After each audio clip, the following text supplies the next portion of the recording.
Bonjour à tous, bonjour à toutes, heureux de vous retrouver nombreux à l'écoute de cette émission. Bienvenue si c'est maintenant vous nous rejoignez sur la 89.7.5, pardon, c'est à la radio, vous nous regardez à la télé, c'est sur les différents bouquets, Canal+, et Star Times, le live streaming disponible sur Facebook. Vous pourrez nous suivre de ce côté via notre page Facebook Kavi TV ou groupe Kavi Média, ainsi que sur notre site d'information siaminfo.com, notre application mobile Kavi Média, disponible sur Play Store et App Store. Merci d'être nombreux à l'écoute. Si vous êtes du côté de l'AB, nos partenaires de Beta FM relaient cette émission pour votre plus grand bonheur. Au menu de ce matin, la Guinée engage une nouvelle étape décisive de sa transformation économique. Ce mardi, le pays procède au lancement officiel de la révision du Code des investissements. Elle traduit la volonté de moderniser l'environnement des affaires portée par le ministère de l'Industrie et du Commerce. Cette réforme vise aussi à bâtir un cadre plus lisible, plus attractif pour les investisseurs, j'allais dire, un levier stratégique pour stimuler l'investissement productif, encourager la transformation locale, renforcer la compétitivité et soutenir la création d'emplois durables. On en parle dans cette émission, le scanner. C'est une scène d'une violence inouïe. À Kokoma, dans la commune urbaine de Tumboulia, une jeune fille a été froidement tuée par un jeune homme. Les faits se sont produits dans la journée de ce lundi, un drame qui a plongé la famille et tout le voisinage dans une profonde consternation. Que s'est-il réellement passé? Yamoussa Cheikh Kamara nous apportera des éléments de réponse dans cette émission. Dans la rubrique invité, nous recevons ce matin M. Cheikh Omar Traoré, économiste et acteur politique. Avec lui, nous aborderons les enjeux du double scrutin législatif et communal prévu le 31 mai prochain en République de Guinée. Que représente-t-il dans le processus de retour à l'ordre constitutionnel? Élément de réponse à suivre avec notre invité. Enfin, nous irons au Bénin où l'élection présidentielle s'est tenue dimanche avec près de 7 900 000 électeurs appelés aux urnes selon les résultats provisoires publiés hier lundi par la Commission électorale nationale autonome. Sénat, le candidat de la mouvance l'emporte largement avec plus de 94% des voix contre un peu plus de 5% pour son principal adversaire de l'opposition qui ne conteste d'ailleurs pas cette victoire. À noter que ce scrutin s'est déroulé dans un contexte très particulier marqué par l'absence du président sortant Patrice Talon et de son parti. Dès lors, peut-on véritablement saluer l'alternance démocratique au Bénin? Nous tenterons d'y répondre dans la dernière partie de cette émission, le scanner. Voilà entre autres sujets à débattre pour cet autre numéro du scanner. Installez-vous confortablement. Bienvenue sur le Média du Développement.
Vous êtes nombreux à nous suivre du côté de Bofa, précisément à Kolisoro, là, Saweni.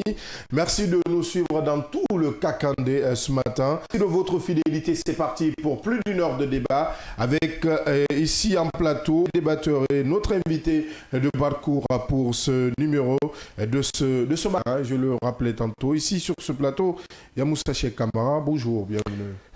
Bonjour au peuple de Guinée. Ça va ce matin? Très bien, ça va. À la traversée? Ça va, on gère. Avec C'est vrai que le pays est en manque de liquidité, c'est vrai.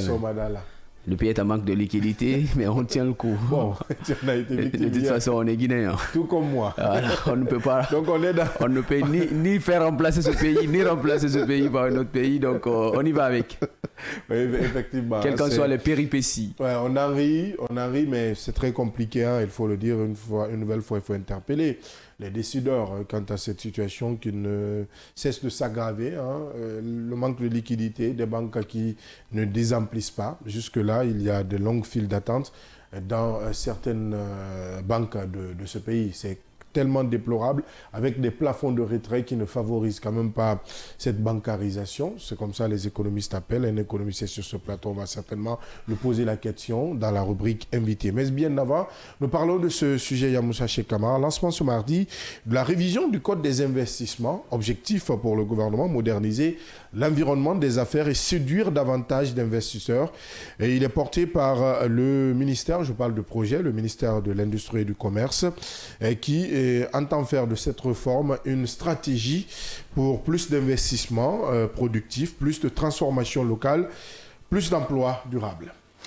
En tout cas, c'est une initiative à saluer. Là, il faut le dire, en tout cas, aux yeux de beaucoup d'observateurs, il faut le dire, Abdallah, cette révision du Code d'ailleurs des investissements en Guinée a été lancée par le ministère de l'Industrie et du Commerce sous l'impulsion, il faut le rappeler, du président de la République, donc Mamadi Doumbouya. Donc, elle vise à moderniser, vous l'avez vous-même dit, le cadre juridique pour le rendre plus attractif, lisible, mais aussi compétitif. Alors, l'objectif est de stimuler aujourd'hui la transformation locale, diversifier l'économie au-delà du secteur minier, donc, il faut le dire, et renforcer la compétitivité nationale et créer aussi les emplois ou des emplois durables. Donc, les principaux enjeux de cette révision inclut ici attractivité et modernité, c'est-à-dire adapter le cadre réglementaire aux exigences actuelles pour attirer davantage des capitaux. Il y a également la diversification économique parmi les enjeux, encourager ici les investissements dans des secteurs autres que le minier, par exemple, qui domine actuellement avec environ 26%, je vais dire, de PIB. Alors, il y a la transformation locale aussi parmi les enjeux. Soutenir la transformation des matières premières sur place, mais aussi le développement industriel. Il y a parmi les détails également le soutien à l'entretien local, à l'entrepreneuriat, je vais dire, local. Renforcer aujourd'hui le soutien aux investisseurs nationaux et faciliter l'accès aux avantages de ce code. Il y a également la transparence et la digitalisation. À ce niveau, il s'agira d'améliorer le climat des affaires grâce à la digitalisation, notamment avec le soutien de l'APIP. Ce qui reste quand même un défi. Hein. On parlait tout à l'heure de ce manque de liquidité. Justement. Il ne cesse de nous frapper très très fort. Hein. Moi, j'en suis de plein fouet. De plein fouet. Oui. Il s'agira donc d'améliorer le climat des affaires grâce à la digitalisation, je le rappelle, notamment avec le soutien de la PUP Guinée pour la dématérialisation donc des procédures. Derrière également, il y a le renforcement du secteur numérique. Le renforcement du secteur numérique, il s'agira d'aligner ici les investissements sur l'ambition nationale Simandou 2040, ce pour augmenter la contribution du numérique au PIB. Cette réforme donc s'inscrit naturellement dans une dynamique globale de refondation de l'économie guinéenne pour maximiser l'impact des projets structurants. Voilà pourquoi nous parlons d'une bonne initiative à travers tout ce que nous venons de citer. Vous allez vous-même comprendre que l'enjeu il est très grand. Donc la révision de ce code des investissements s'avère très nécessaire pour un pays, je vais dire, qui est appelé aujourd'hui ou qui est appelé au concert des autres pays du monde entier. Et je crois bien aujourd'hui, la Guinée, ce code est aussi à revoir. Donc, sa révision s'annonce nécessaire. Donc c'est un impératif pour aujourd'hui placer la Guinée au sommet espéré. Il faut le dire en tout cas, et redonner vie, hein, si on peut le dire, ou booster l'économie. C'est surtout le mot, booster notre économie. Hein. Il faut, petite précision peut-être à apporter, il faut rappeler que le Code des investissements est un ensemble de mesures législatives et réglementaires qui fixent les règles, garantit les avantages garanties et avantages fiscaux, j'y arrive, douaniers, applicables aux investissements privés, nationaux ou étrangers. Il vise à promouvoir, il l'a déjà dit, le développement économique en encourageant la création d'entreprises, la transformation locale et l'emploi. Donc pour un pays comme la Guinée qui fait face à un défi, un grand défi, hein, côté emploi, côté transformation locale. Aujourd'hui, on en parle dans plusieurs de nos numéros. On a déjà appelé cela à comment, en tout cas, valoriser la main-d'œuvre locale, les transformations qui se passent ici, comment ici procéder à ces échanges d'idées et comment, à travers nos mines, nous pourrons quand même avoir cette main-d'œuvre qualifiée, le transfert de compétences, hein, surtout parce qu'il ne s'agit surtout pas de venir prendre ce que nous avons, nos richesses, les amener sans pour autant transférer cette connaissance pour les Guinéens que nous sommes en République de Guinée. En tout cas, le lancement se fera aujourd'hui, c'est ce mardi à Conakry, et comme tu l'as dit, sous l'impulsion du président Mamadi Doumbouya qui va présider cette cérémonie. Et si l'agenda ne change pas, en tout cas, nous, à travers cette révision, nous osons croire que le Code des investissements va être une aubaine pour la transformation économique de notre pays. Et surtout le renforcement de la compétitivité du secteur privé. Du secteur privé. Mais aussi le soutien de l'entrepreneuriat local surtout. Oui, c'est ça, surtout la transformation locale. Parce qu'aujourd'hui, les économistes nous le rappellent, aujourd'hui, si tout ce qu'on fait de façon locale n'est pas valorisé, on est plus dans l'importation que dans l'exportation. C'est quand même déplorable. Pour un pays comme la Guinée qui a des terres arables, on n'arrive toujours pas à nous satisfaire, on importe du riz à travers l'Inde. C'est quand même déplorable, mais je suis convaincu qu'à travers ce Code des investissements qui viendra s'ajouter à d'autres réformes engagées, on ne dira pas que le gouvernement actuel ou les autorités actuelles ne font pas de réformes, n'engagent pas de réformes. S'il y a des efforts, mais est-ce que ces efforts sont suffisants pour booster notre économie, pour permettre tout ce que nous sommes en train de déclarer ou de citer là? C'est voilà la grosse question. Et avec ce Code des investissements, ce sera aussi un plus pour le développement économique de notre pays, la valorisation de la transformation locale. Je reste avec vous. Il faut ajouter que cette révision s'inscrit naturellement dans la continuité des réformes, c'est-à-dire code minier, foncier, etc., mais aussi de la révision du développement à long terme de la Guinée, notamment dans une optique de structuration de l'économie nationale. De l'économie nationale. Et surtout, je reste avec vous, Yamoussa Cheikh Camara, pour parler de cette autre actualité, est-ce que je vais dire très dommage, qui se passe en République de Guinée, précisément à Conakry, à travers ce drame d'une rare violence. Je pèse mes mots. À Kokoma, dans la commune de Tombolia, Saliou Dianso a été tué par un jeune, ce lundi, un jeune qualifié ou dit en état d'ébriété. C'est les mots utilisés par des témoins. Vous allez tout à l'heure dérouler ce dossier. La tragédie quand même a bouleversé et la famille et le voisinage, mais que s'est-il réellement passé, Cheikh? Alors, ce qui s'est passé, il est très difficile de raconter la scène avec exactitude, puisque l'enquête a été officiellement ouverte. Pour le moment, on ne sait pas davantage ce qui s'est passé, mais ce que l'on sait, d'accord, à travers des témoignages sur le terrain, il s'agit d'une jeune fille de 22 ans, environ 22 ans, qui est domiciliée du côté de Somphonia, et donc s'est retrouvée du côté de Kokoma. Bon, elle est partie faire quoi? Pour le moment, personne n'en sait. L'enquête est ouverte et elle se poursuit pour peut-être nous en dire davantage. Je crois que la réalisation est avec nous. Voilà, plus loin. Oui, je vois. Nous en dire davantage plus loin. Donc, je crois bien. Et puis, soudainement, on a, selon les témoignages de famille, donc de Saliou Dianso. Saliou Dianso, c'est son nom. Donc, il s'agit d'elle. Et selon les témoignages de son jeune frère qui s'est confié à la presse, après les faits, sa sœur, donc c'est sa tête qui aurait été fracassée à l'aide d'un caillou par un jeune. Ce jeune, quelles sont leurs relations? Pour le moment, personne n'en sait.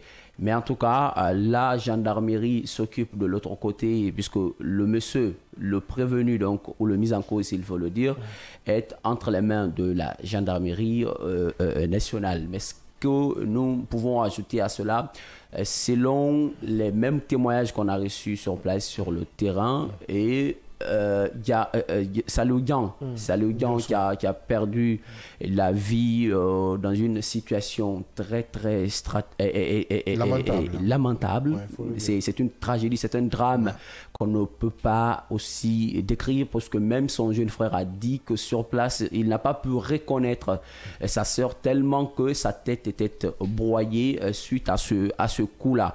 Alors, ce qu'on a pu éviter à travers les services de sécurité sur place, cette vindicte populaire, puisque lorsqu'il y a eu ce acte-là, ce drame, les citoyens se sont levés pour répondre au coup par coup. Donc, et puis c'est ce qui a provoqué l'intervention donc des services de sécurité, notamment la gendarmerie est sur place pour éviter qu'il y ait deux drames de l'autre côté.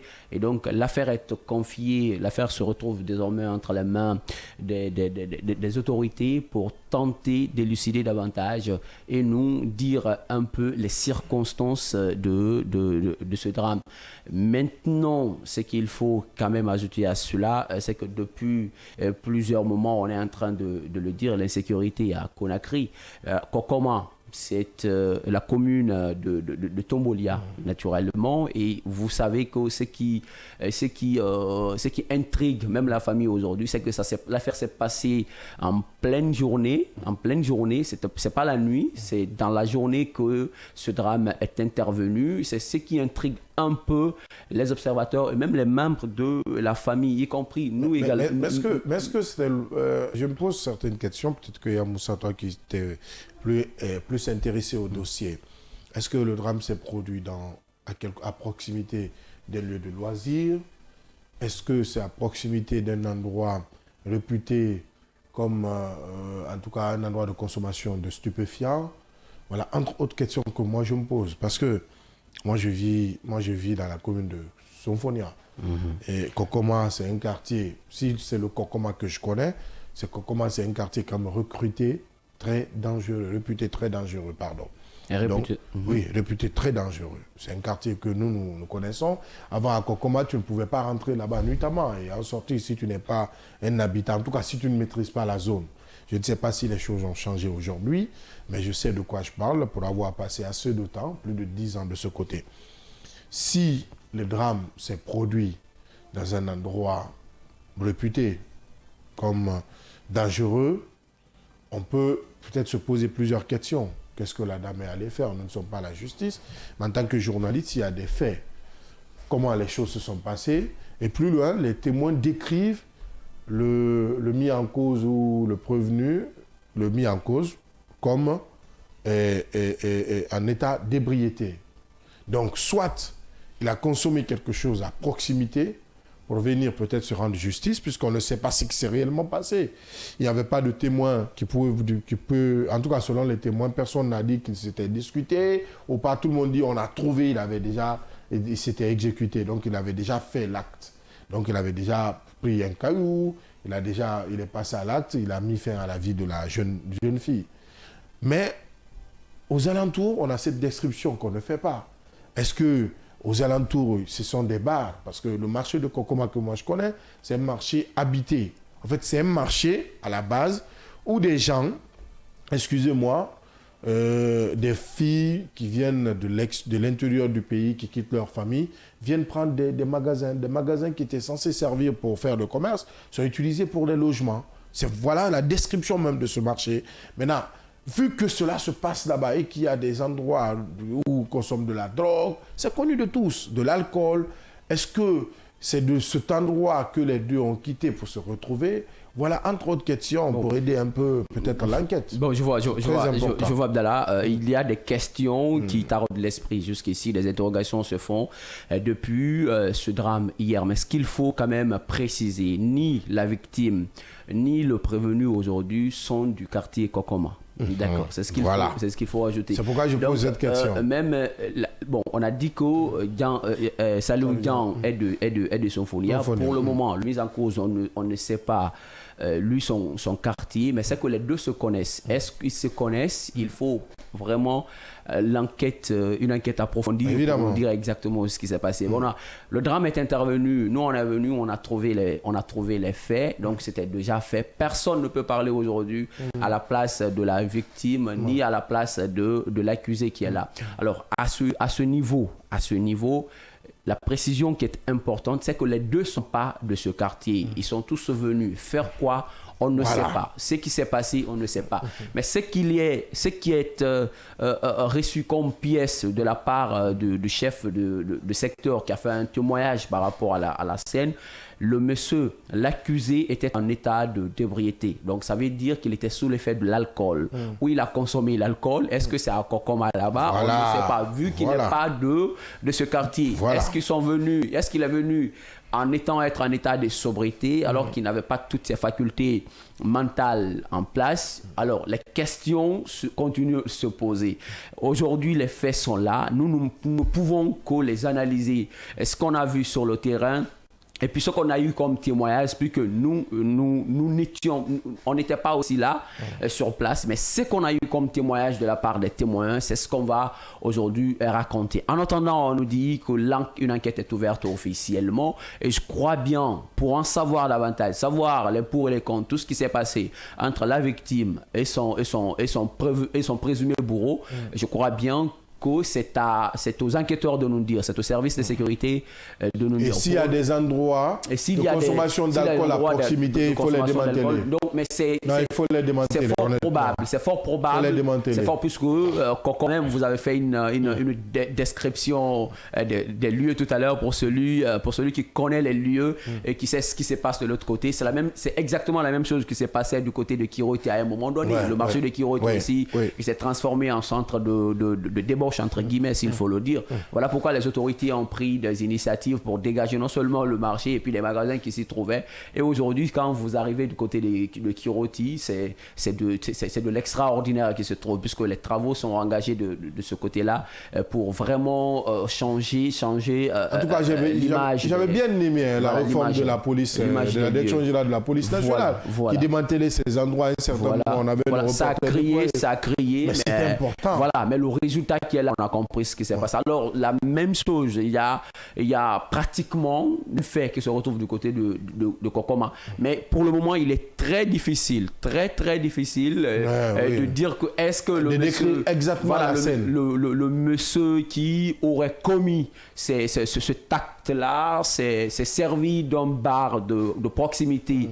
C'est servi dans un bar. Dans un bar. Voilà, pour après donc se retrouver dans cet état-là pour procéder pour passer à l'acte. Donc, aujourd'hui, on n'en sait rien et on ne peut donner aucune spéculation. Ce qu'on sait, il était en état de débriété. Selon les témoins. Voilà, selon les témoins, et ni la victime, ni lui, l'accusé, sont du quartier Kokoma. Donc, les deux sont venus. Ils sont venus avec leurs problèmes, leurs antécédents. Ils avaient quoi comme problème?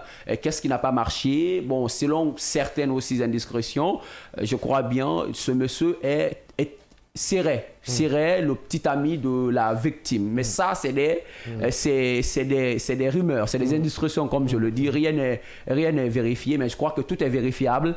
Du moment où l'accusé se retrouve entre les mains des forces de l'ordre et de sécurité, je crois bien à partir de là, si une enquête sérieuse est ouverte, à partir de là, l'opinion sera vraiment édifiée d'un moment à l'autre, puisque l'accusé qui est là se retrouve déjà entre les mains des forces de l'ordre. Je crois bien la justice à partir de là doit jouer son rôle pour nous dire exactement ce qui s'est passé pour rassurer les populations, puisque aujourd'hui à Conakry, il faut quand même le dire, Abdallah, les gens sont partagés. On le disait l'autre fois dans la même émission, les gens sont partagés entre inquiétude, entre peur, entre insécurité. Il y a des cas de kidnapping, des tueries qui se passent un peu partout.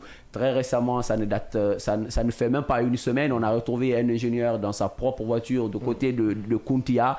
Lui aussi, il résidait du côté de Kipé. Un certain Sidibé aussi, qui a été retrouvé mort dans son propre véhicule.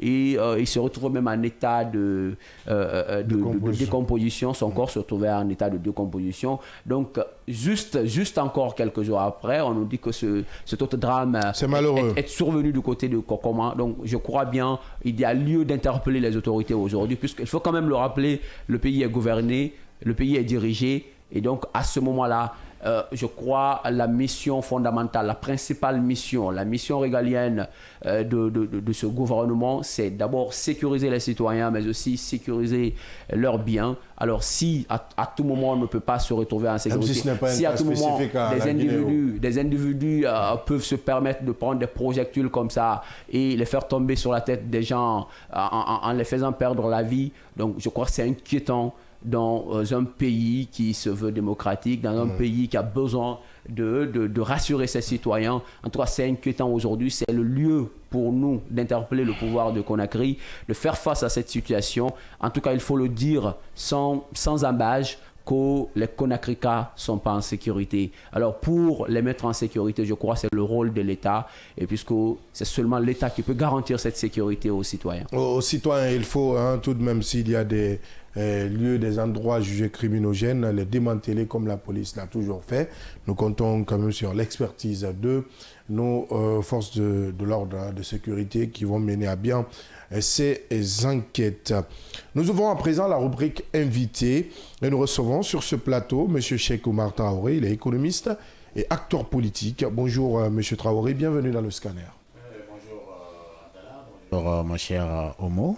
Bonjour à vos millions de lecteurs. Oui, ça fait deux chèques. Ça fait deux chèques et le second se met à l'infinitif. Voilà. Non.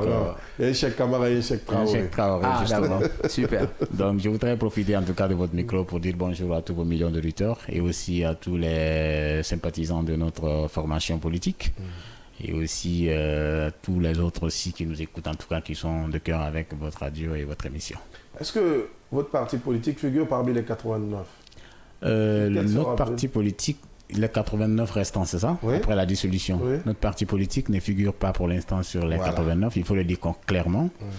Parce que vous savez très bien, avant l'avènement du CNRD, nous on était déjà en train de mobiliser les dossiers. On était à la recherche de façon claire de notre agrément, naturellement. Donc il a été dit par l'administration territoriale de patienter jusqu'à ce que cette vague de réforme-là puisse passer. C'est d'ailleurs une réforme politique guinéen, vous le savez déjà autant bien que nous, que c'était vraiment un terrain qui méritait en tout cas ce toilettage. Donc on a dit on se patiente. Après cela, on aura peut-être quoi faire. Mais comme je l'ai toujours dit, ça n'empêche pas en tout cas que nous, au sein de notre formation politique, on continue en tout cas d'apporter, de faire des contributions en tout cas pour que le système politique et économique de notre pays puisse se porter bien. Et il faut le rappeler que vous êtes économiste. Exactement. Et vous contribuez beaucoup dans ce sens. Mais aujourd'hui, nous parlons de notre sujet. Les Guinéens s'apprêtent à aller aux urnes. Ce sera le 31 mai prochain pour élire leurs députés et conseillers communaux. Un double scrutin qui va sans doute finaliser le retour à l'ordre constitutionnel. Vu l'importance donc, M. Traoré, de ces deux scrutins, quel est votre regard sur l'ensemble du processus en tant qu'acteur politique?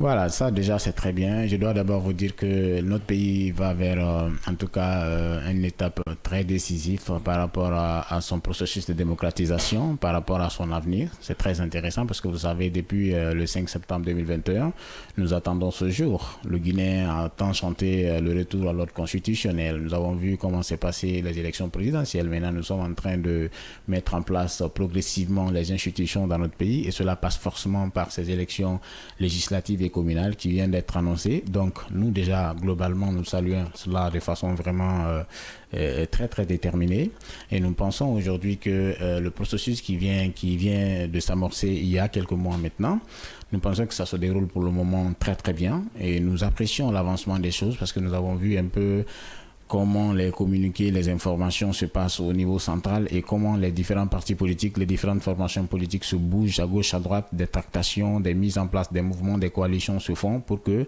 en tout cas, ces élections qui viennent là puissent être le plus inclusif possible. Donc c'est ce que nous avons observé, même le dernier jour du dépôt des candidatures, nous étions du côté de la DGE, nous avons vu l'engouement un peu qui animait, pas en tant qu'observateur, mais en tant qu'acteur même de ce processus. Ça, il faut le dire clairement, comme je l'ai dit tantôt, il y avait vraiment d'engouement, les acteurs politiques étaient mobilisés, venir déposer leur dossier et attendre. Donc nous attendons parce que je pense que la plupart des acteurs politiques existants aujourd'hui s'inscrivent dans le cadre de, si vous voulez, des leaders républicains qui en tout cas restent derrière les institutions ou les décisions des institutions de notre pays. Donc la majorité parmi eux attendent encore que les institutions en charge de l'organisation des élections puissent se prononcer sur la liste définitive des organisations politiques retenues et peut-être à la suite de cela vont se prononcer.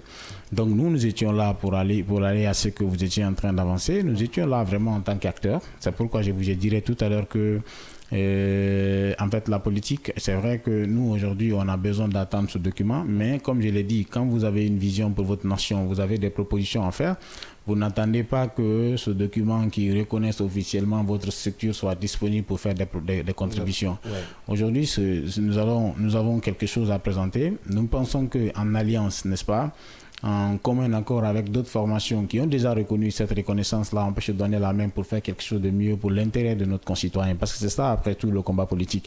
Il faudrait qu'on regarde après qu'est-ce que nous laissons derrière nous. Le parti politique, c'est un instrument qui vous permet de réussir un certain nombre de missions. Mais en fin de compte, quel est l'objectif recherché pour toutes les formations politiques? C'est comment améliorer les conditions de vie des citoyens à la base. C'est comment vraiment changer la donne du point de vue politique. Du point de vue politique, du point de vue économique et même du point de vue social en fin de compte. Donc c'est ce qu'on recherche. C'est pourquoi il y a quelques mois, on s'est inscrit dans une dynamique allant dans le sens de toucher toutes les formations politiques, tous les mouvements politiques, n'est-ce pas, qui ont à peu près les mêmes visions que nous dans le cadre du développement de notre nation. Et c'est ce qu'on a fait et ça a vraiment donné, ça a vraiment porté.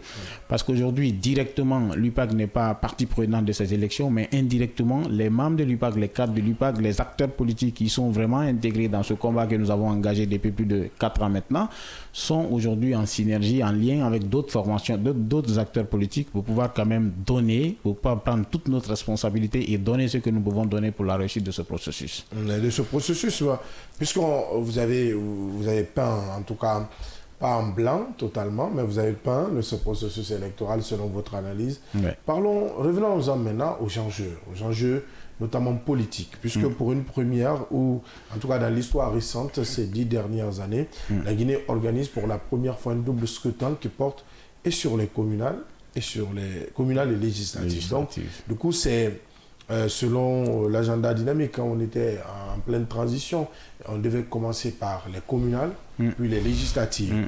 Mais pour des questions de calendrier, de retour rapide à l'ordre constitutionnel, les autorités guinéennes ont quand même décidé d'aller avec ces 2 scrutins.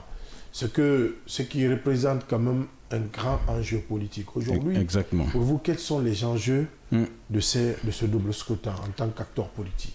Oui, très bien. Je crois que c'est quelque chose auquel chaque acteur politique, à mon sens, devrait quand même se pencher. Parce que pour moi, je l'ai dit la dernière fois sur le plateau de la RTG, l'essentiel n'est pas en fait d'aller aux élections, de participer aux élections. L'essentiel même n'est pas la candidature. L'essentiel en fait, c'est qui détient la solution pour le problème guinéen. C'est ça en fait la vraie question qu'il faut poser.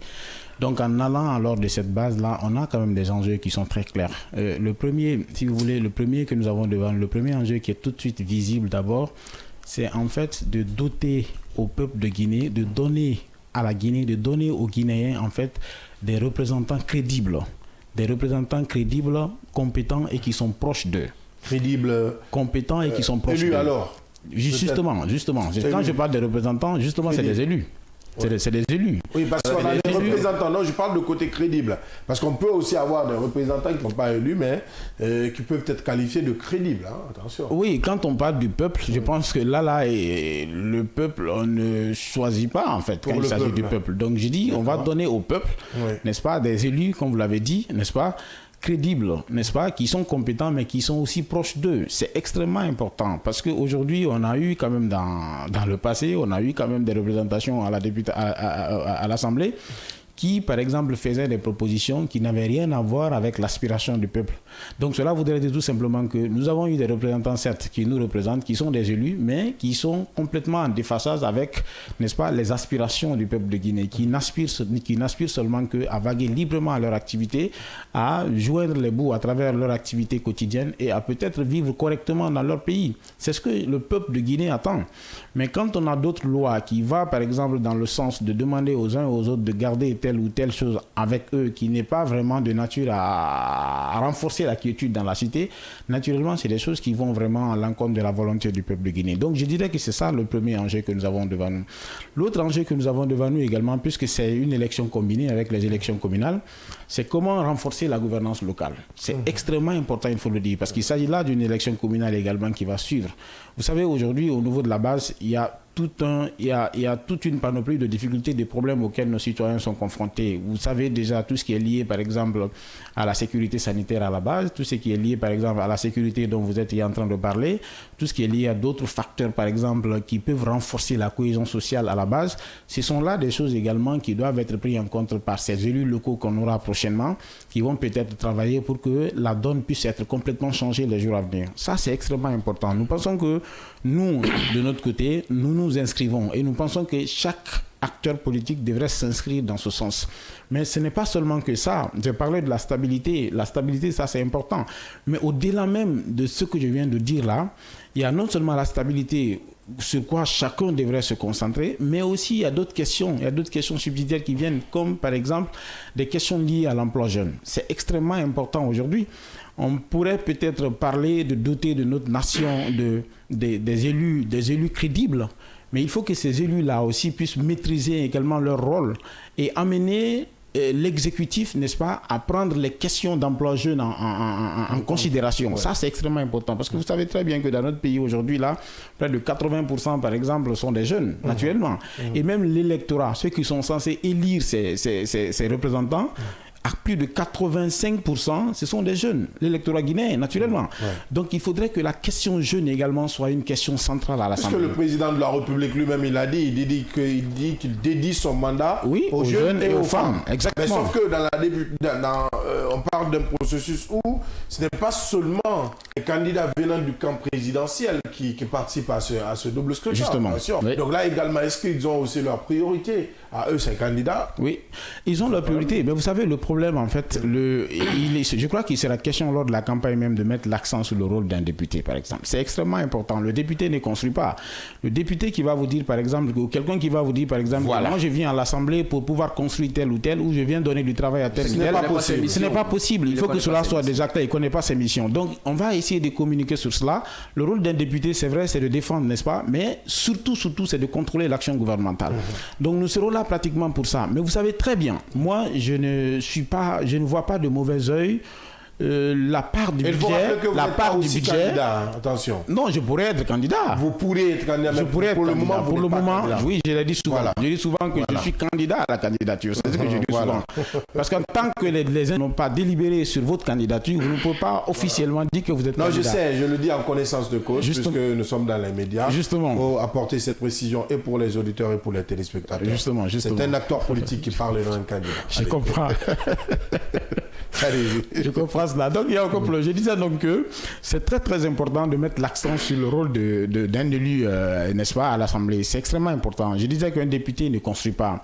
Qu'il vous dira qu'il va construire des hôpitaux, il va donner de l'emploi directement. Ce n'est pas possible. Mais notre vocation, en tant que... Ou alors la vocation des députés, c'est de contrôler principalement l'action gouvernementale. Je dois vous rappeler, par exemple, que quand vous prenez les statistiques de la Banque mondiale, par exemple, il révèle que la Guinée perdrait jusqu'à plus de 600 milliards de francs guinéens par an par la corruption. C'est-à-dire qu'à travers la mauvaise... Oui, justement. Plus de 600 milliards de francs guinéens sont perdus chaque année pour la corruption, uniquement que la corruption dans notre pays, par exemple. Donc, quand vous regardez ces chiffres-là donnent les mots de tête parfois. Donc, le rôle en ce moment du député, c'est juste là. C'est faire en sorte que chaque franc voté, par exemple, par les parlementaires puisse être utilisé à bon escient. C'est extrêmement important ce que je suis en train de dire là. Donc, nous allons également, en tant que députés, nous avons cette charge-là de lutter contre ça, de travailler à ce que, n'est-ce pas, tout cela puisse être vraiment quelque chose de palpable. Puisse être quelque chose qu'on peut vraiment toucher, quoi, donc naturellement. Donc, voilà un peu les rôles qui sont dévoués, n'est-ce pas, à un député et qui se battent, n'est-ce pas, pour l'amélioration des conditions de vie. Oui, chèque. Alors, l'autre chèque. Justement, M. Traoré, je vous ai entendu parler de proposer des représentants crédibles au peuple, donc afin de pouvoir les défendre une fois à l'Assemblée, de pouvoir le défendre une fois à l'Assemblée nationale. Mais moi, je vais un peu retourner en arrière pour vous poser cette question très simple mais sensée, vraiment lourde de sens. Quel effet ça fait d'être absent de ce rendez-vous, de ce grand rendez-vous, votre parti par exemple, et dites-nous qu'est-ce qui a prévalu l'exclusion par exemple de votre parti sur la liste de ces 80 et quelques partis reconnus par... Le parti n'a même pas de attention. Voilà, ben, néanmoins, comme je le disais en fait, est-ce que nous sommes absents? C'est la question qu'il faudra d'abord voir. Moi, je pense que nous ne sommes pas absents. Mais si vous n'êtes pas candidat... Nous ne sommes pas... Non, on n'est pas candidat pour le moment, on ne sait pas. On ne sait pas si nous serons candidats ou pas. La porte de la candidature est fermée. Oui, mais est-ce que vous savez si on a déposé la candidature ou pas? Voilà. Vous ne savez pas. Donc pour le moment, on ne sait pas. Nous attendons les institutions, que les institutions délibèrent sur la liste. À vous de nous dire. Oui, justement, alors poser la question. On ne va pas aborder ce débat. Alors poser la question. C'est justement. Attention. Poser la question. En ce moment, nous avons dit. Lui, est-ce qu'il est candidat? Les idées du parti sont là. Là maintenant, la question elle est bien posée. Vous êtes candidat ou pas pour commencer? La question en fait, personne n'est encore candidat à mon avis. Personne n'est encore candidat. Je crois que je vais rester dans le cadre de notre cher journaliste. Nous avons pris notre responsabilité de participer au processus. Et c'est ce que nous sommes en train de faire. Donc nous attendons en ce moment que les institutions délibèrent sur les candidatures futures et qu'on puisse voir clairement qui est candidat, qui ne l'est pas. Mais pour le moment, mon ambition en fait, c'est de montrer simplement aux électeurs, c'est de montrer aux Guinéens qu'il y a quand même des jeunes cadres crédibles, n'est-ce pas, qui ont vraiment une certaine clairvoyance de la situation sociopolitique du pays, à qui on peut faire confiance. C'est ça l'objectif que nous avons aujourd'hui. Et je crois que c'est dans ce sens-là que notre communication ira. La campagne ici, on est candidat, la campagne va s'ouvrir et on aura la pleine possibilité de passer certainement sur vos plateaux, dire ce que nous avons certainement à proposer. Et si nous ne le sommes pas également, nous dirons ce que ça fait, comme votre question, ce que ça fait de ne pas être présent. Mais pour le moment, on ne sait pas qui serait candidat ou qui ne le serait pas. Mais ce qui est sûr quand même, c'est que nous pensons que nous avons la solution pour le problème guinéen et que nous pouvons l'apporter même pas seulement sur la bannière de l'UPAC, même sur la bannière d'autres formations politiques, cela est possible. Alors, puisque les questions de parler de crédibilité, donc des acteurs devant compétir à cette compétition-là, très récemment, vous avez suivi l'actualité tout comme nous, je crois bien. Il y a eu des tensions, s'il faut le dire, même électorales, des tensions préélectorales dans beaucoup de circonscriptions électorales. Les citoyens sont descendus dans la rue et pour contester, s'il faut le dire, la candidature de certains présumés candidats, s'il faut les appeler ainsi, puisque vous refusez que l'on dise que les gens sont candidats ou pas. Maintenant, pour le moment, moi je pose cette question. Que pensez-vous de la candidature de certains présidents de délégations spéciales, puisque certains aussi ont déposé leur candidature à ces élections, pour ces élections? Oui, cette question, je l'ai déjà répondu ailleurs. Je me dis que vous savez que nous sommes dans un état de droit, ou bien même si nous ne le sommes pas à 100%, mais nous nous battons aujourd'hui pour avoir un état de droit. Et dans un état de droit, je pense que ce qui prime, n'est-ce pas, ou ce qui devrait primer, c'est quoi? Ce sont des règles. Ce sont des règles, ce sont des principes, ce sont des lois, naturellement. Donc si aujourd'hui dans notre pays, on a eu des délégations spéciales qui ont été nommées par le pouvoir central, mais en fin de compte, nous disons que ces délégations spéciales ne peuvent pas être candidats. Et après, on revient pour dire que si une délégation spéciale ou un président ou un membre de la délégation spéciale veut être candidat, il faut que ce membre d'abord démissionne, prépare son rapport et que le rapport soit validé et ensuite de cela, et ce dernier peut être candidat. Je pense que cela déjà fait foi déjà, n'est-ce pas, à un certain nombre de réglementations. Donc ce sont des règles qu'il faut respecter. Donc pour moi, je n'ai pas de problème si un membre de la délégation spéciale, par exemple, réussi, n'est-ce pas, à se mettre conformément à cette déclaration du gouvernement du pouvoir central qui veut être candidat alors qu'il le soit. Je n'ai aucun problème par rapport à cela. N'est-ce pas? Parce que d'autres disaient... Pour vous, c'est une question d'inclusivité? C'est une question, effectivement, d'inclusivité. Même pas seulement cette délégation spéciale. Il y a aussi d'autres... crédibilité, c'est vous qui l'avez dit. La crédibilité. Et si par ailleurs, c'est certains d'ailleurs, ces candidats qui aspirent à être... Ces personnes qui aspirent à être candidats à ces élections-là, derrière, sont contestées et que leur candidature génère des frustrations au sein même des communes, c'est que... Mais qui les conteste, à mon avis? Moi, je ne vois pas encore des citoyens qui contestent. Moi, je pense que en tant qu'acteur politique, la meilleure façon de contester, c'est dans les urnes. Voilà. Il y a certainement il y a eu des remous, quelques mouvements par-ci par-là contre telle ou telle délégation spéciale, mais on peut d'abord attendre. L'opportunité est donnée à cette délégation spéciale-là de se présenter. Ils vont se présenter, certainement, et certains d'ailleurs l'ont déjà fait. Donc ensuite, par les communications, certainement. Donc ensuite, on ira aux élections. Et dans les élections, la base ou la population qui pense que ce dernier ne doit pas être élu à la tête de leur commune vont aller voter contre, n'est-ce pas, en essayant d'accorder leur voix à un autre candidat. C'est ce qui va être fait. Donc nous, ce que nous demandons, c'est que ceux qui sont en charge d'organiser puissent quand même prendre toutes les dispositions pour que les élections puissent être libres et transparentes. C'est ce qu'on demande, pour que la compétition soit effectivement loyale. On va même plus loin pour dire que non, qu'il se trouve que le camp présidentiel n'aurait peut-être pas de liste nationale. Ça aussi, c'est une autre question à débattre. C'est pas peut-être. Donc, le camp présidentiel n'aura pas de liste. Pour le moment, moi, je ne sais pas. Non, mais pour le moment, je ne sais pas. Ça, c'est le code électoral. La liste nationale est faite pour les partis politiques. Pour les partis politiques. Le camp présidentiel n'a pas de parti politique. Vous n'allez pas quand même nous dire que vous ne connaissez pas les réalités de notre pays. Non, on ne veut pas savoir, c'est ça. On ne veut pas y penser ce matin. On veut rester dans le respect strict des lois. Le respect strict des lois nous prouve que pour le moment, la JMD, la Génération pour la Modernité et le Développement, n'est pas un parti politique. Jusqu'à preuve contraire, nous restons sur ce point. Moi, j'attends. Voilà. Moi, j'attends. Je ne vais pas me prononcer là-dessus. Moi, j'attends qu'on ait, en tout cas, la liste définitive de ceux qui ont été retenus pour cette élection. En tout cas, en ce moment, on verra bien. Seuls les partis politiques sont sur la liste nationale. Je dis bien. Aucun problème. Donc, attendons voir. Moi, je pense qu'il faut qu'on attende. Après, on verra bien qui est sur la liste, qui n'est pas sur la liste. Sinon, jusqu'à preuve de contraire, moi, je ne suis pas très rassuré parce que vous savez très bien, on est dans une période de transition encore. La transition n'est pas encore complètement terminée. Et c'est une période exceptionnelle. Parce que moi, j'ai entendu quand même des dirigeants, en tout cas ceux qui sont au lieu là-bas, qui parlent de non, on va présenter la liste, mais on ira en tant que mouvement. Mais est-ce que vous savez, cette transition-là n'est pas encore terminée. On est dans la dernière phase, mais c'est pas encore. La transition, elle est derrière nous. La transition n'est pas encore derrière nous. De vivre, c'est la mise en place maintenant des institutions. Si la transition était derrière nous, on ne parlerait pas aujourd'hui du CNT.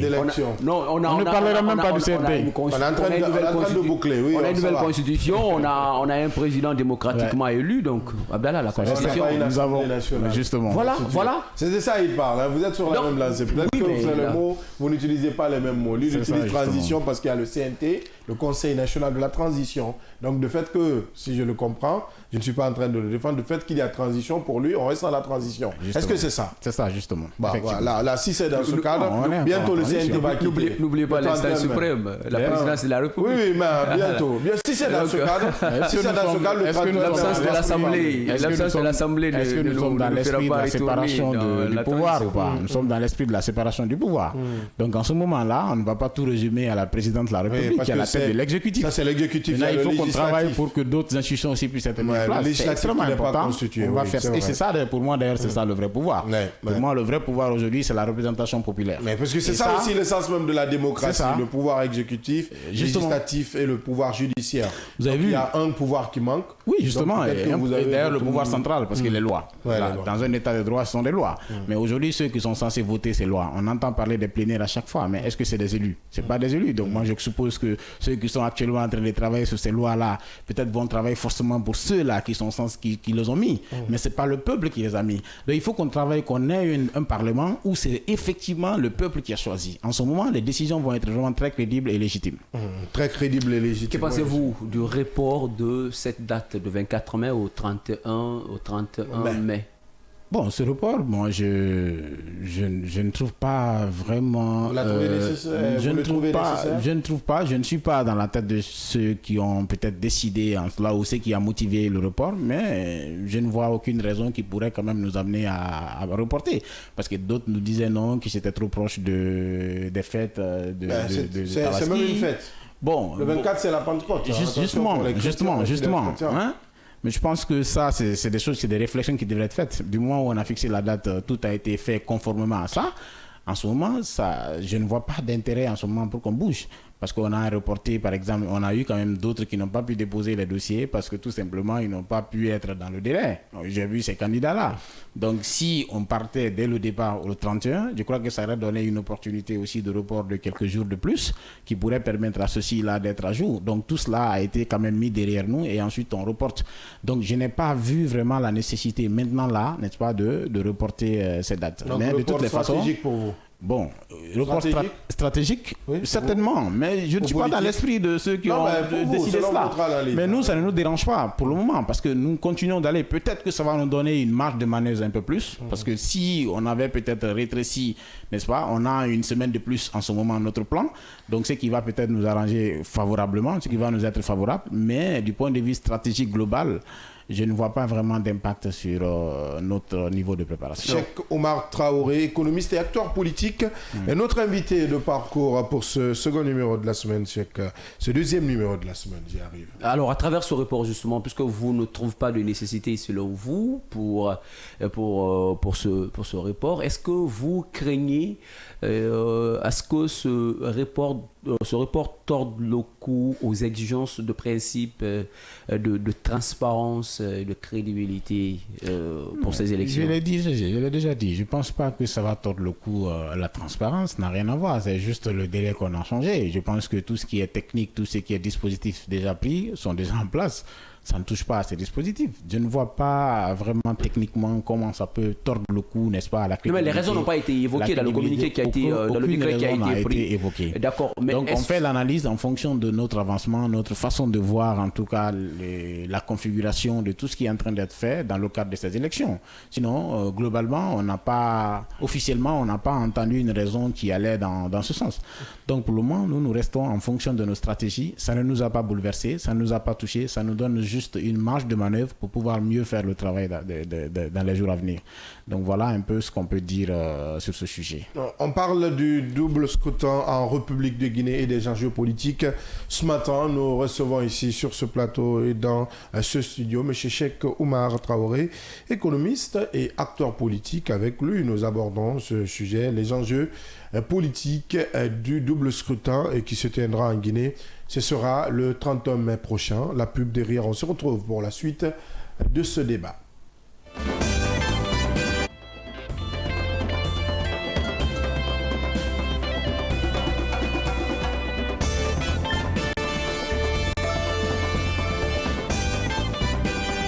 Chez Mondial Express, nous transformons vos voyages en une expérience inoubliable.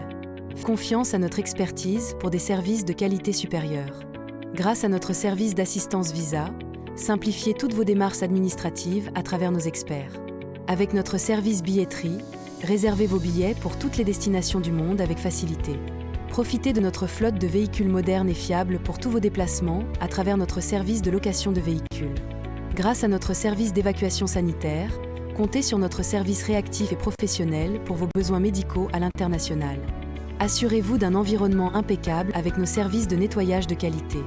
Transportez vos marchandises en toute sérénité grâce à l'expertise de notre service de transit. Développez vos compétences d'agent de voyage avec nos formations spécialisées suivies de stages pratiques au sein de nos équipes. Contactez-nous dès aujourd'hui au plus 224 613 00 39 69 ou au plus 224 613 00 39 70.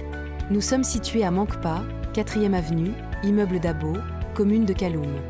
Visitez notre site internet au www.mondialexpress.net. Mondial Express, chaque voyage est une histoire.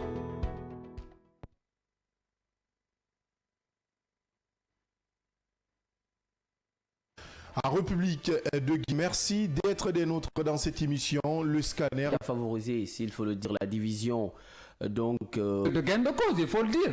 On parle d'un de plus, pas d'un de moins. Pour d'autres négociations afin d'obtenir gain de cause.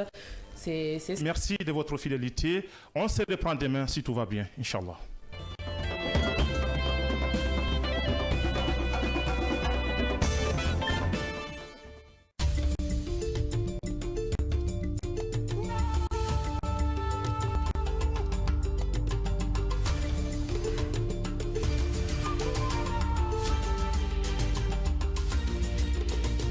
Kavi TV, la télé du développement.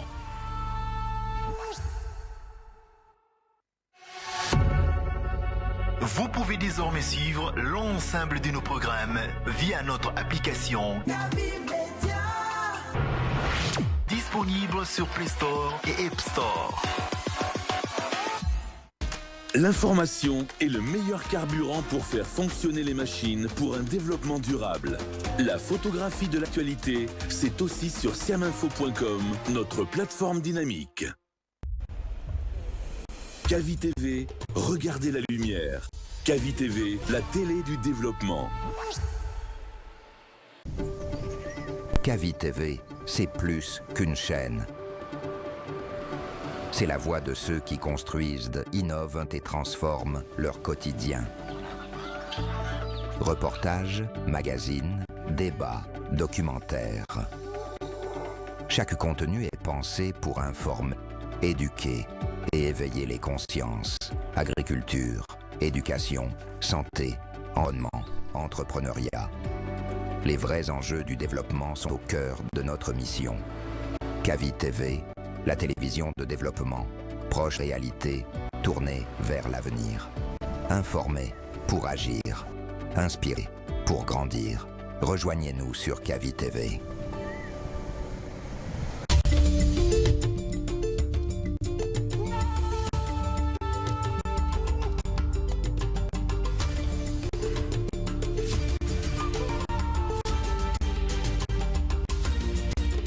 Kavi TV, la télé du développement. Bonjour. Vous êtes dans votre émission Ma salle de classe.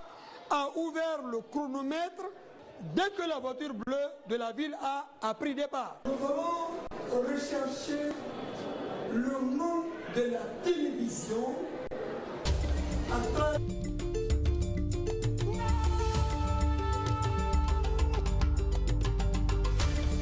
À République de Guy, merci d'être des nôtres dans cette émission, le scanner. A favorisé ici, il faut le dire, la division de gain de cause, il faut le dire. On parle d'un de plus, pas d'un de moins. Pour d'autres négociations afin d'obtenir gain de cause. Merci de votre fidélité. On se reprend demain si tout va bien, Inch'Allah.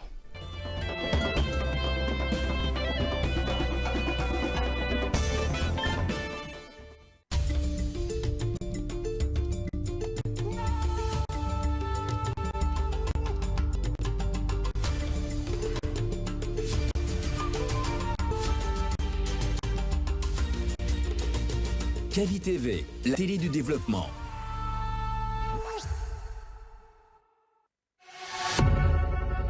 Vous pouvez désormais suivre l'ensemble de nos programmes via notre application disponible sur Play Store et App Store. L'information est le meilleur carburant pour faire fonctionner les machines pour un développement durable. La photographie de l'actualité, c'est aussi sur siaminfo.com, notre plateforme dynamique. Kavi TV, regardez la lumière.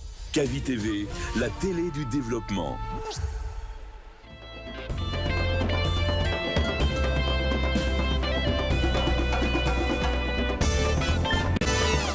Merci de nous retrouver dans la deuxième et dernière partie de cette émission. Si ça maintenant vous êtes dans votre émission Le Scanner de Kavi Media, disponible Play Store et App Store. Si vous voulez télécharger notre application mobile ou simplement capter le numéro 410 si vous êtes à la maison, c'est Canal 410 si vous êtes abonné, Canal Plus, ou 113 si vous êtes abonné et Star Times. À la radio, vous pouvez nous écouter sur la 89.5 Bande FM, à la baie, nos partenaires de Beta FM relaient cette émission. On parle toujours de ce sujet très important, ce double scrutin en vue en République de Guinée. C'est prévu pour le 31 mai prochain, 31 mai 2026, avec nous. Notre invité de parcours, M. Cheikh Oumar Traoré, économiste et acteur politique. Nous parlons des enjeux politiques de ce double scrutin. M. Traoré, je reviens à ce sujet, puisque Yamoussa Cheikh posait la question.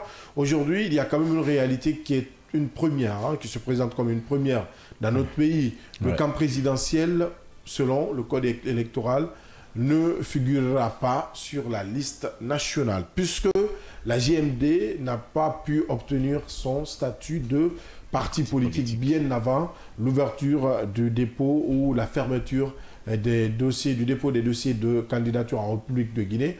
Aujourd'hui, quelle marge de manœuvre pour le pouvoir en place?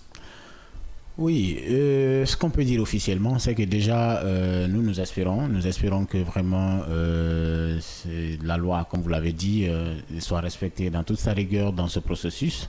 Donc, il est déjà prévu dans le code électoral qu'il faut avoir un parti politique, il faut être un parti politique pour présenter une liste nationale. Et il se trouve qu'aujourd'hui, la GMD n'est pas dans ce cadre-là. Donc, je pense que la liste nationale n'a pas lieu d'être de ce côté-là, ce qu'il faudrait vraiment respecter.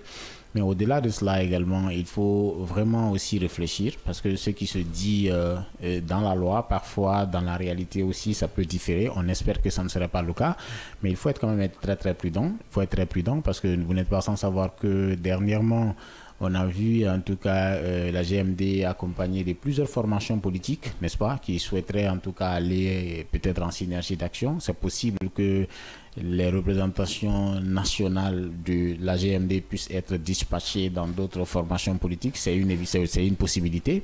Donc, publiquement ou alors officiellement, ce qu'on pourrait présenter, c'est de dire que non, il n'y a pas de représentation nationale, mais en fait, ça existe à travers d'autres formations politiques. C'est aussi quelque chose qui est possible. Donc, mais tout ce que nous pouvons quand même demander à notre niveau, c'est vraiment que la compétition soit loyale, qu'il n'y ait pas vraiment des actions de nature à salir le scrutin, qu'on puisse permettre à tous les partis politiques, n'est-ce pas, derrière, n'est-ce pas, qui ont des listes, qui ont des représentations pluri- et uninominaux, puissent quand même compétir dans la loyauté qu'il faut pour vraiment donner la crédibilité qu'il faut à cette élection. C'est ce que nous demandons. Alors, ces élections vont se dérouler sans les plus grandes formations politiques, entre guillemets. Grandes formations, on va les mettre entre guillemets, d'accord, ouais. Voilà.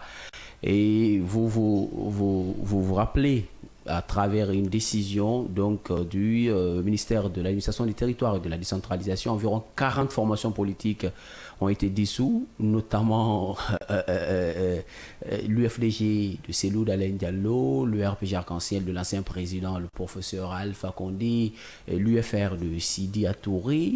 Quelle note faites-vous? Voilà, votre note à vous, M. Traoré, par rapport à l'absence aujourd'hui de ces formations politiques, à ces élections qui s'annoncent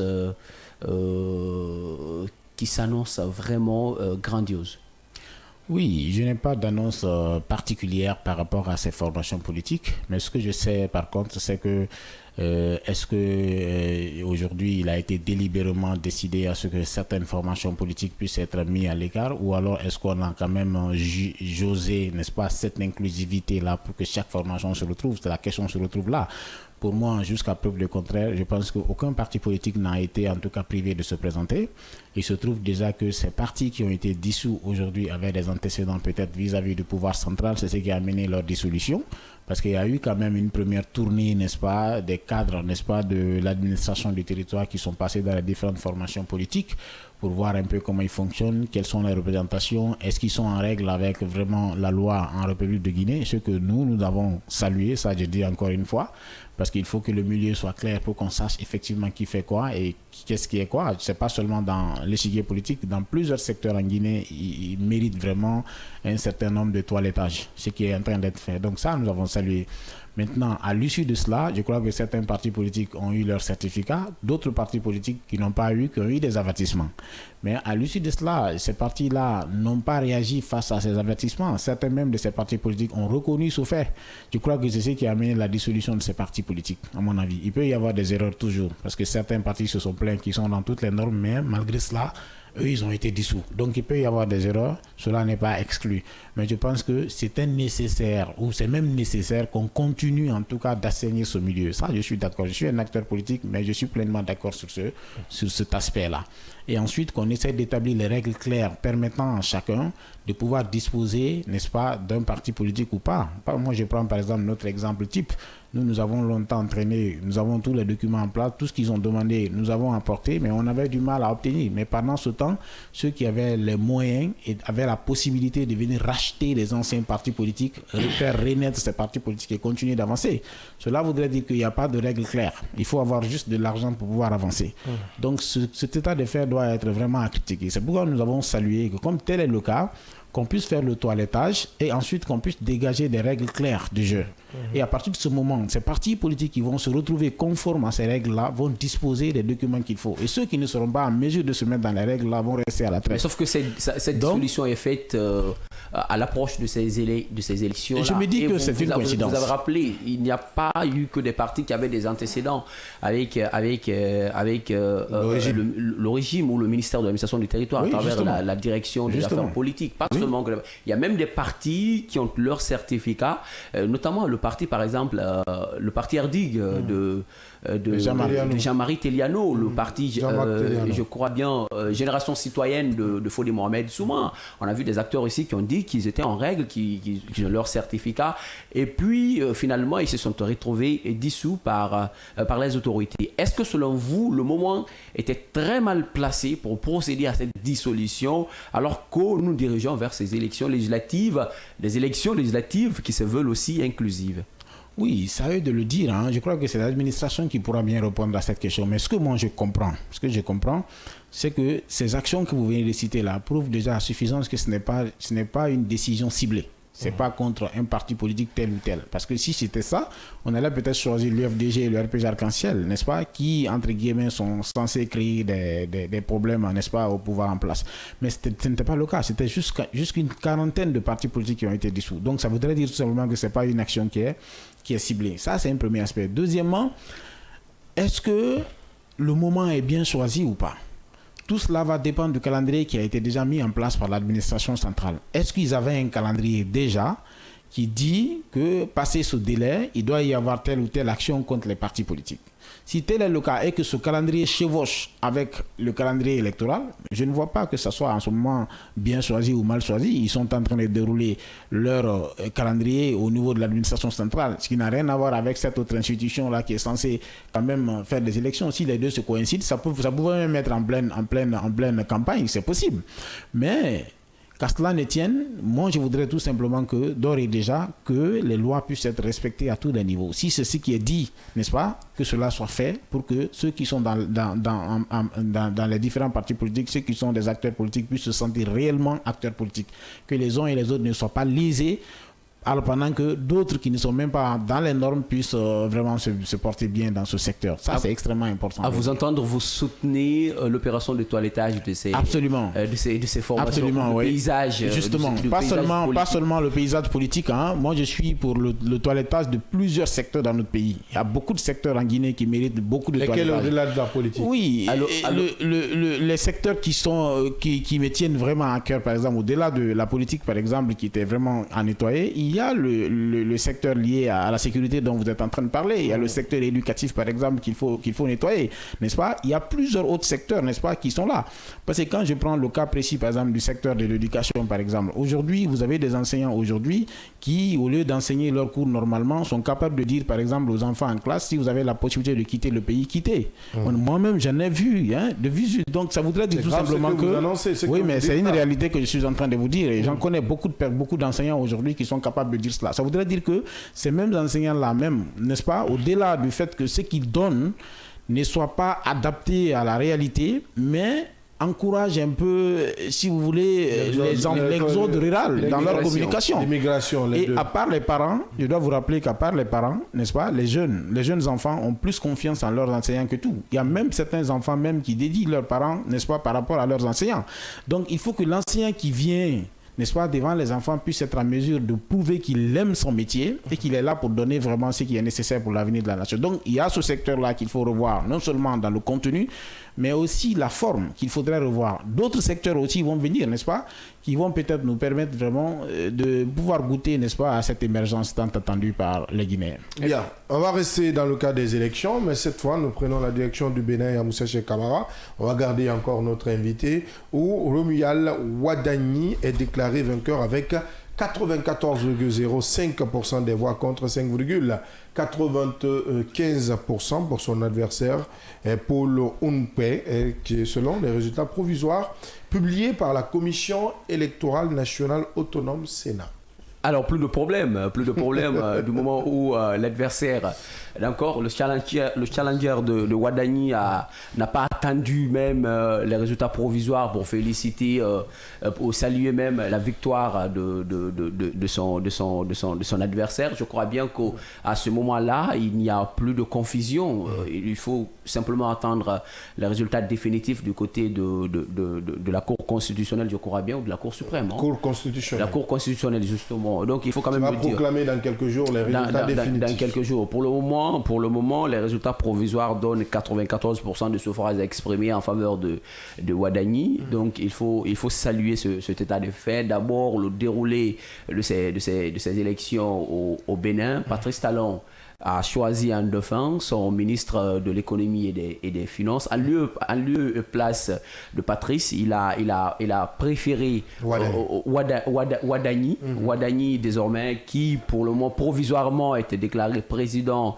du Bénin en attendant la validation de ses résultats par la Cour constitutionnelle. En termes de taux de participation, on parle de 59% de taux de participation. Et donc, c'est quelque chose aussi qui est à saluer. Ça veut dire que les Béninois se sont... plus de la moitié. Voilà, plus de la moitié.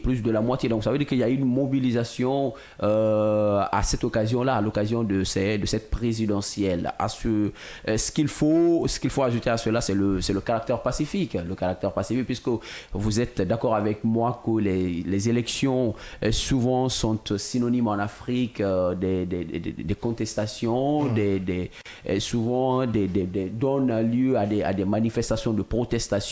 Mais sauf que jusqu'ici, pour le cas du Bénin, on n'a pas encore assisté à ce cas-là. 94% pour le candidat du pouvoir, Romuald Wadagni, pour près de 6% pour celui des FCBE, Paul Unpe. Opposition donc dite modérée. L'actuel ministre de l'économie et des finances, lui, au premier tour et à l'âge de 49 ans pour un mandat de 7 ans. 49 ans qui détermine un mandat de 7 ans suite à une révision constitutionnelle qui a été récemment soumise. Il a ses 49 ans, ce qui détermine aussi ce qui met en valeur sa jeunesse, en tout cas pour une jeunesse africaine, s'il faut le dire. Et je l'ai dit tantôt, Abdallah Unpe n'a pas attendu des résultats donc provisoires de la Sénat pour connaître sa défaite. Rappel, le candidat FCBE avait déjà félicité ici le Patrice Talon dans un communiqué, et donc l'issue du scrutin faisait peu de doute de l'avis des observateurs. Taux de participation 59% selon ces résultats. Donc aujourd'hui il faut comprendre que le Bénin a prouvé qu'il pouvait donner naissance à une alternance souhaitée. Et donc, je crois que ça, c'est un bel exemple. C'est la question que l'on a posée également par rapport à tout cela. Le Bénin a donné le coup d'envoi. Bon, même si aujourd'hui... certains observateurs pensent que c'était un coup préparé, puisque quand même, celui qui a remporté ces élections-là, c'est le candidat de la mouvance présidentielle, c'est le candidat même de Patrice Talon, donc le candidat de l'ancien pouvoir. Alors, sauf que, précision importante, le parti au pouvoir n'a pas participé à ces échéances électorales. Les réformateurs qui ont vu quand même leur dossier recalé par la Sénat, il faut le rappeler.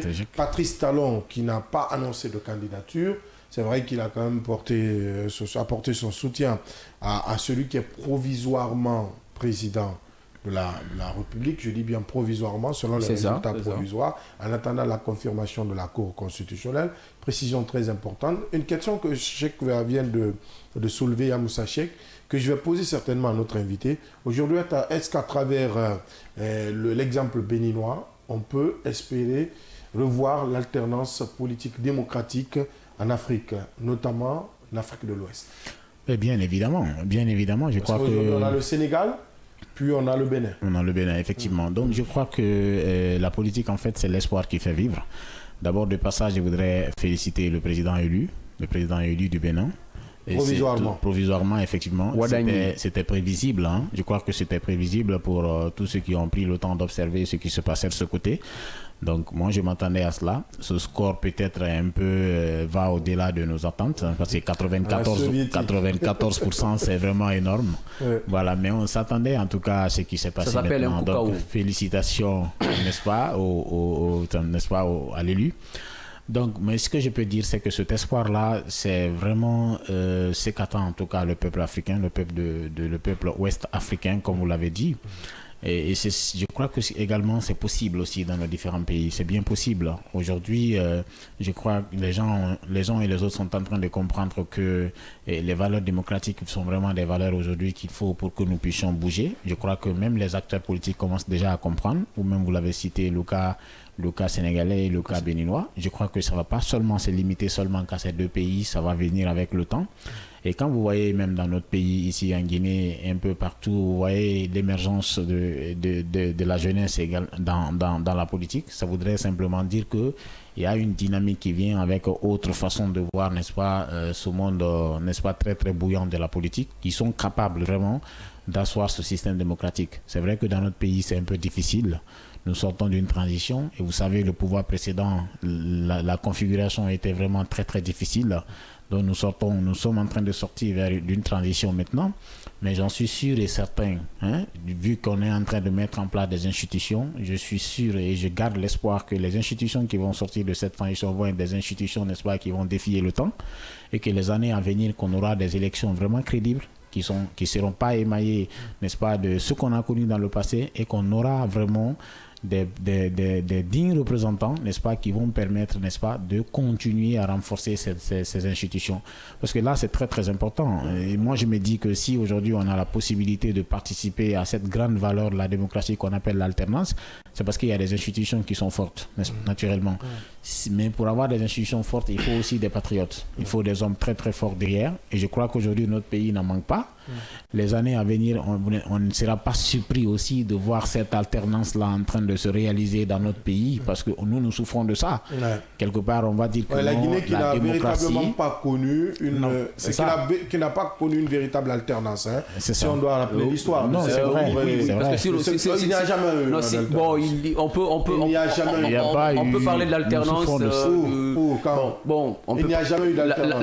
La seule personne peut-être qui a osé faire un transfèrement de pouvoir aussi, c'est Sekouba Konaté. Non, Sekouba Konaté c'était dans une transition. C'était une transition. On parle de l'alternance quand on est dans la démocratie. Quand on est dans la démocratie, d'accord, il n'y a pas de problème. Moi, je parle de transfèrement de pouvoir. C'est pas aussi à négliger. Non. Le transfèrement du pouvoir, il y a toujours eu ça. Parce qu'on a eu des passages de main, n'est-ce pas, d'un homme à un autre homme.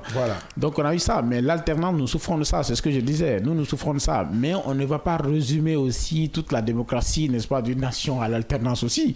La démocratie a des valeurs. Il y a d'autres valeurs, par exemple, que l'on peut regarder. La liberté de circulation et tout ce qui va avec. La liberté d'expression. Nous avons eu ça en Guinée. Parce que, par exemple, la libéralisation des ondes dans notre pays, ça c'était une réalité à un moment donné, sous l'ancien Conté, effectivement.